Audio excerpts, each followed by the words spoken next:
Isang mapagpalang Friday po sa bawat isa po sa atin, mga kapatid, kaibigan. Ako po ay muling naririto sa inyong harapan upang i-share po sa inyo yung isang verse na ibinigay po sa akin, sa atin ng Panginoon. This morning, dito po ay matatagpuan sa pangalawang Timoteo chapter 1 verse 15, nang sabi po dito sa salita ng ating Diyos, tapat ang pasabi at nararapat tanggapin ng lahat, na si Kristo Jesus ay naparito sa sanglibutan upang iligtas ang mga makasalanan, na ako ang pangulo sa mga ito. Ito po ay sinabi po ni Apostol Pablo. Amen. Ang sabi niya, tapat ang pasabi at nararapat tanggapin ng lahat.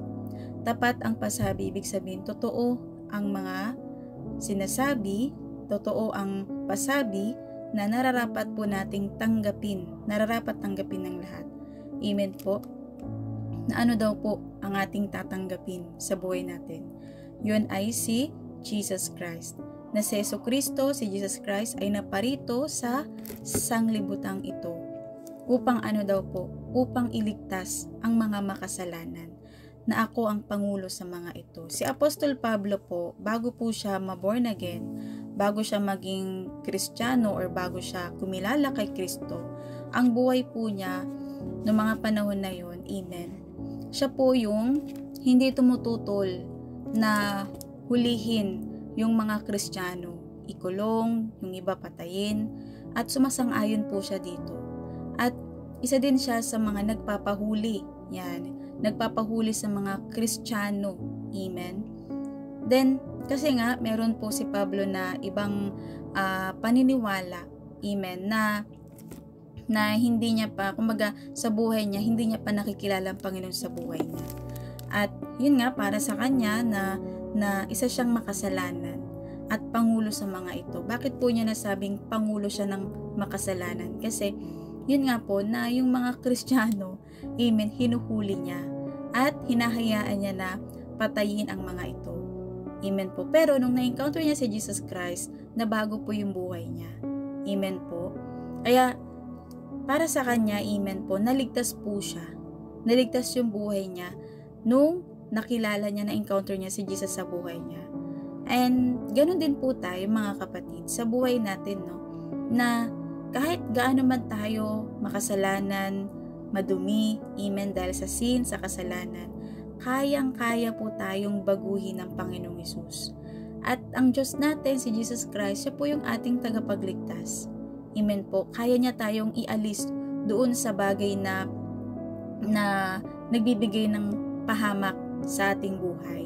And ang Panginoon, ayaw niya tayong mapahamak. Gusto niya tayo na mabuhay sa mundong ito ng ligtas. Yung hindi tayo yung hindi napapahamak ang buhay natin. Kasi ang buhay natin, mga kapatid, napapahamak yan dahil lang sa mga kasalanan na nagagawa natin. Yung iba, pupunta tayo sa mga mali, amen. Pinipilit natin yung sarili natin na doon sa hindi maganda, na kumisa yun yung nakakapagpahamak sa buhay natin. Pero ang Panginoong Hesus, amen po, naparito siya sa sanglibutang ito. Nagkatawang tao po siya.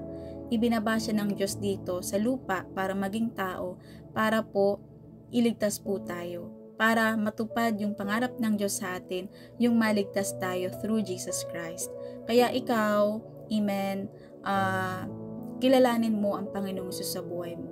Tanggapin mo si Jesus dyan sa puso mo, dahil kapag si Jesus nandyan na sa puso mo, panatag ang kalooban mo, kasi makakaasa ka na ikaw ay ligtas. Amen po. Dahil ang Panginoong Hesus natin, siya po yung ating tagapagligtas. Amen po. At hindi kanya hahayaang mapahamak.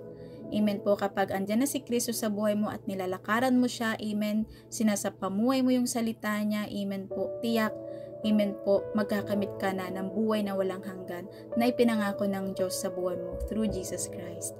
Kaya ito, mga kapatid, no, magpasakop tayo sa Panginoon at layuan na natin ang gawa ng kadiliman ng mundong ito. Ito ay ating puksain sa pangalan ni Jesus.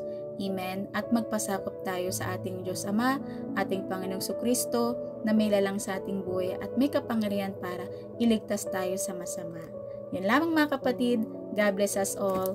Jesus loves you and I love you all. To God be all the glory. Hallelujah. Amen.